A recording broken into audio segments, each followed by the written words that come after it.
You know what? I'm going to say something real quick on this Lori Harvey and Michael B. Jordan thing. Michael B. Jordan, I saw he's getting bashed because I guess he's dating a new woman, and that new woman is not black. So he's catching a lot of flack for it. And, Lori B. Harvey, for what we see, she's doing interviews. She's getting praised, right? For being such an independent, strong woman, making up her mind, doing what men do. I've heard this line constantly. Men have been doing it forever. Why is it not okay for her to do it? Last time I checked, when was it okay for a woman to want to do what a man does? Like, why would that even be a goal? Right? But that's a whole nother story. I digress. I'm going to tell you what's wrong with Lori B. Harvey. Two things. One is two words. Steve Harvey. The man is highly accomplished, writer, producer, actor, comedian, highly successful black man. Unfortunately, because of his platform, is very irresponsible with his words. I saw an interview with Lori B. Harvey, and she said, he always tells me, remember, you're the prize. Statements like this are irresponsible. I'm going to tell you why, and I'm going to break this down for you. A prize is associated with something of value, correct? If you win a prize, that is considered something that's valuable to you, right?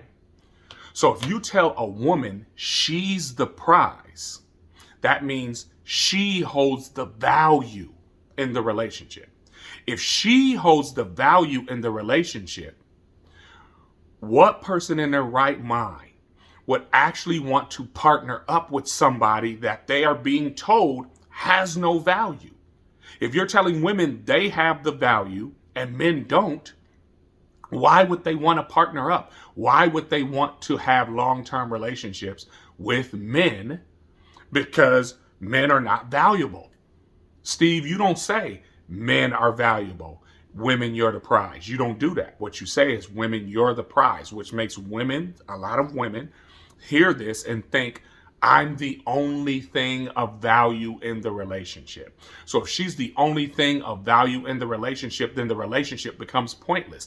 That does not reflect you, Steve. You like to talk a lot about God, but that does not reflect what God made Eve for, to partner with Adam.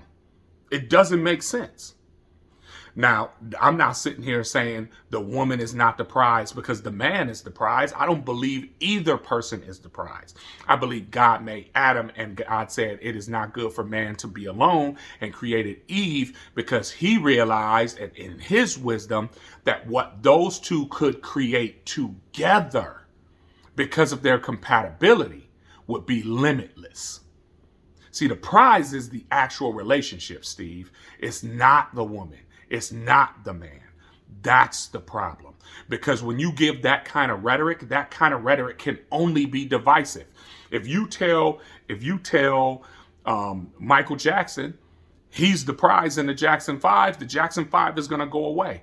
If you tell Ralph Tresvant he's the prize in New Edition, he's going to try to put out a solo album. Or if you tell Bobby Brown he's going to try to put out a solo album because he no longer sees his teammates as valuable.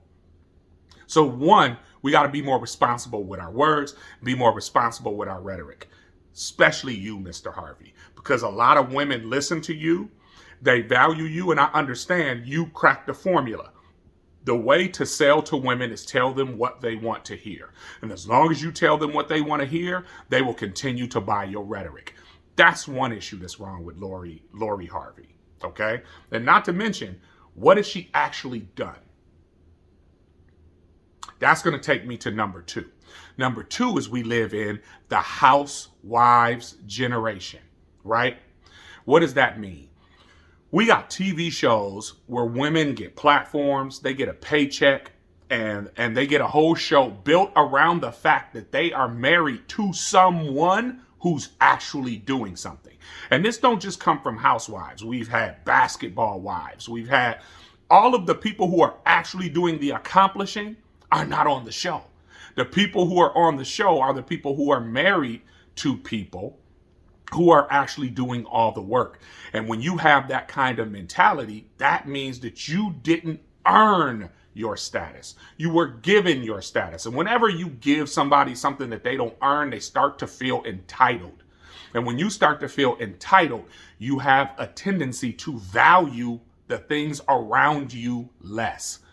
Now, some people call it the crazy shopping, black woman shopping mentality. I call it the spoiled baby theory. It's when your baby cries for a toy, cries for a toy, cries for a toy. And as a parent, you finally break down and you give this kid this toy. Kid goes, "Ma, I can't live without it." So you give the kid the toy. The kid gets the toy. He's so excited, so happy. Plays with the toy for about an hour or two, throws it in the toy box. That kid never touches that toy again until another kid comes over to play for a play date and grabs that toy. Then that kid wants to become possessive. They want to become protective, and they want to say, "No, that's mine." They didn't care about it until somebody else wants it. That's what I call the spoiled baby theory. This is what's happening out here with these housewife generation thinkers. They figure they're entitled to a certain lifestyle. They're entitled to be treated a certain way. They're entitled to be valued a certain way. They're entitled even if they don't earn it.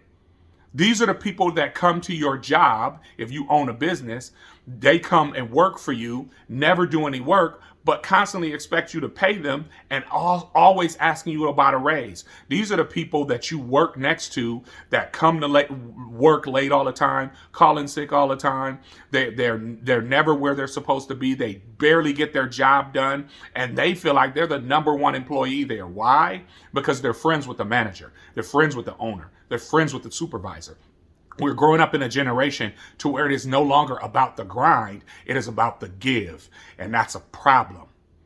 It's supposed to be about partnership, not possession. It's supposed to be about partnership. And when you, I can't blame these young girls that's out here, because these young girls are looking at women who are not really doing anything to earn their position, but are being given the opportunity to have a position that is producing monetary gains. Producing monetary gains. If I saw that I don't have to do anything, all I have to do is marry somebody of note, or that has wealth, or that has finances, that will be able to provide me a lifestyle that I think I deserve, even though I didn't work for it and I didn't earn it. My mom always told me, don't give a woman anything that she will not give herself. Best advice that she ever gave me, and I'm listening now, Ma. I'm really listening now. And all of y'all out there living this housewife generation, if you want to see where we're headed, especially as black people, what our future looks like, look at Lori Harvey, look at Michael B. Jordan. One entitled person that has done nothing to earn her status, yet is being praised for it. And then you have one man who was broken, who was ready to give her what he thought she wanted, only to be smacked down and decide to turn in another direction, and is now being slapped for it, because now being a black man doesn't mean being a good black man. Being a black man means being tolerant without limit. You should be able to tolerate without limit. That gotta stop. That's all I have to say. My rant's done.